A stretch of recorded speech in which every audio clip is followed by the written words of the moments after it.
పల్నాడు జిల్లాలో దారుణ హత్య జరిగింది. నర్సరావుపేట మండలం ములకలూరు శివారులో పర్వతాలు అనే వ్యక్తిని ప్రత్యర్థులు హత్య చేశారు. గడ్డపార కర్రలతో వ్యక్తిపై దాడి చేశారు. దీంతో ఘటనా స్థలంలోనే పర్వతాలు మృతి చెందారు. మృతుల స్వస్థలం అగ్రహారంగా గుర్తించారు పోలీసులు. గత కొంతకాలంగా ముసలయ్య వెంకటేశ్వర్లు మధ్య వివాదాలు కొనసాగుతున్నాయి. వివాదాలతో దేచవరంలో పర్వతాలు ఉంటున్నారు. అగ్రహారంలో గడ్డిమోము విషయంలో మరోసారి వాగ్వాదం చోటు చేసుకుంది. పొలంలోనే వేముల వెంకటేశ్వర్లతో పర్వతాలు అతడి తమ్ముడు కుమారుడు కోటేశ్వరరావు గొడవకు దిగారు. ఘర్షణలో పర్వతాలు మృతి చెందగా కోటేశ్వరరావుకు తీవ్ర గాయాలయ్యాయి. ఘటనా స్థలాన్ని పోలీసులు పరిశీలించారు.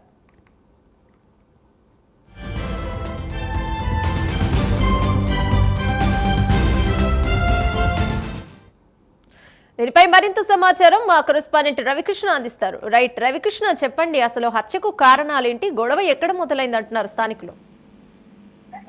అంటే ఏమన్నా ఏదైతే ఈ రోజు హత్య జరిగిందో ఆ హత్యకు సంబంధించి మాత్రం ఒక 100 గజాల స్థలానికి సంబంధించినటువంటి విషయంలో ఇద్దరు వ్యక్తులు ఓర్సు ముసలయ్య వేముల వెంకటేశ్వర మధ్య వివాదం అనేది ఉన్నది. వీళ్ళిద్దరు కూడా ఈ ఏదైతే నర్సాపేట మండలం మొలకలూరు గ్రామానికి చెందినటువంటి వాళ్ళు, వీళ్ళకి ఇద్దరికి మధ్య 100 గజాల స్థల వివాదం ఉన్నటువంటి నేపథ్యం. ఇది గత కొంతకాలంగా కూడా వీరిద్దరి మధ్య మాత్రం తీవ్రమైనటువంటి విభేదాలు వచ్చాయి. ఒకళ్ళపై ఒకళ్ళు దాడులు చేసుకునే పరిస్థితి కూడా ఉండేది. అటువంటి సందర్భంలో ఈ రోజు ఈ ఎవరైతే ఈ వెంకటేశ్వరుడు ఉన్నాడు ఓర్సు ముసలయ్య అనే ఆయన తన పొలానికి వెళ్ళి అక్కడ గడ్డి కోసుకొని ఆ గడ్డి మోపు తెచ్చుకున్న సందర్భంలో ఆ వేముల వెంకటేశ్వర్లకు సంబంధించిన బైక్ ఏదైతే ఉందో ఆ బైక్ కి మోపు తగలటంతో ఆ బైక్ కింద పడింది. ఆ బైక్ కింద పడటంతో ఒక్కసారిగా కూడా అక్కడ ఉన్నటువంటి ఈ వెంకటేశ్వర్లు అయితే మాత్రం అతనితో వాగ్వివాదానికి దిగాడు. తర్వాత ఇంట్లో ఉన్నటువంటి సందర్భంలో దాడి చేసేందుకు కూడా ప్రయత్నించాడు. ఈ విషయాన్ని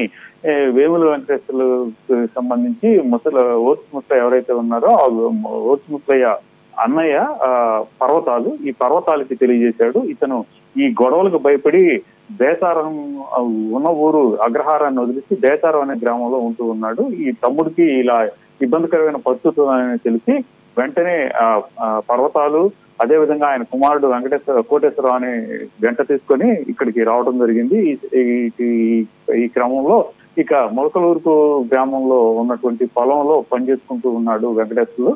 ఈ వెంకటేశ్వర దగ్గరికి వెళ్ళి వివాదాలు ఏంటి, గొడవలు ఏంటి అని అడుగుతున్న సందర్భంలో ఒక్కసారిగా కూడా వెంకటేశ్వర్లు అయితే మాత్రం పలుగుతో దాడి చేశాడు. పలుగుతో పారలతో దాడి చేసేటంతో ఇక పర్వతాలైతే మాత్రం అక్కడికక్కడే కుప్పకూలి మృతి చెందాడు. ఇక అతని కుమారుడైన కోటేశ్వరరావుకి అయితే పరిస్థితి విషమంగా ఉంది.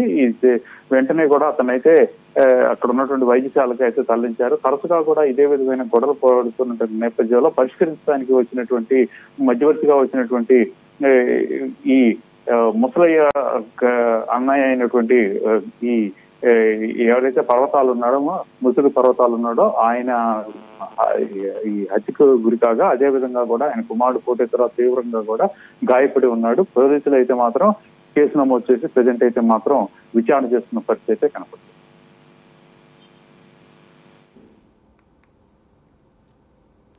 Thank you Ravikrishna.